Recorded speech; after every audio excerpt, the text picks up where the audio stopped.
Coffee.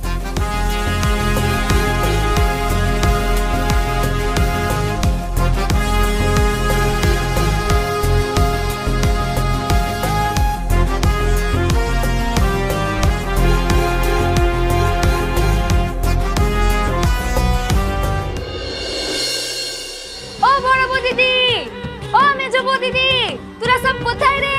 তাড়াতাড়ি চল, teacher দিদিমণি তো কখন চলে গেছে, তোরা যাবি না? তাড়াতাড়ি আয়। খুব ছেলে একটা। দেখি তোমরা এখনো তৈরি হওনি? Full ready. আরে তোমাদের মা কতক্ষণ আগে বেরিয়ে গেছে। এই যে বড় বৌমা। হ্যাঁ বাবা। তোমার ছোট দেওর রাক্কু আজকে আসছে। তা আদরের দেওরকে ওই ডিনারের সময় দয়া করে জিজ্ঞাসা করো সে চায়টা কি, কবে নাগাদ বিয়ে করবে। আজকে 4টের সময় মায়ের ফেয়ারওয়েল। মা আমাকে একটা বিশেষ জিনিস বারবার করে নিয়ে যেতে বলেছে। জানি তো, ওই আর্চারি সেটটা, রাইট? উনি বোধহয় ওটা কাউকে গিফট করবেন না। ঠিক আছে, যাও, সাবধানে যেও। আর মনে আছে তো, বাড়িতে সবাইকে কিন্তু আমাদের ব্যাপারে তুমি কথা বলবে। মনে আছে, বলতে তো হবেই, কিন্তু তার আগে আমি একবার তোমাকে শেষবারের জন্য ভেবে দেখতে বলছি। দেখো, আমরা তো কলকাতায় এমনিতেই শিফট করছি, তাহলে বিয়েটা করতে। দেখো, আমি তোমাকে আগেও বলেছি, বারবার বলছি, আমি তোমাকে পাগলের মতো ভালোবাসি। আমি তোমাকে ছাড়া থাকতে পারবো না।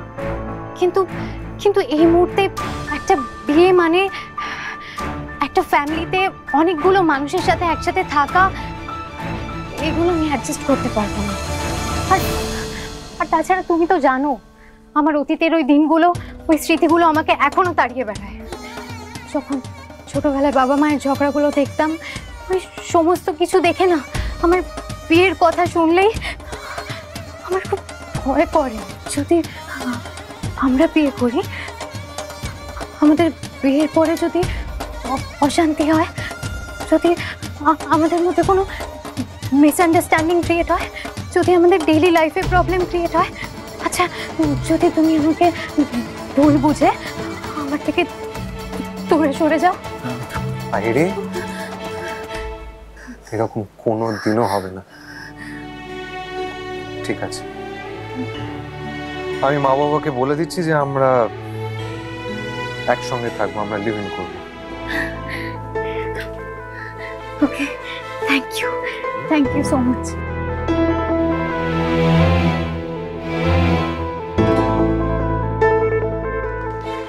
রাঙামতি তীরন্দাজ সোম থেকে রবি প্রতিদিন সন্ধ্যে 7:30টায় স্টার জলসায় ও ডিজনি প্লাস হটস্টারে।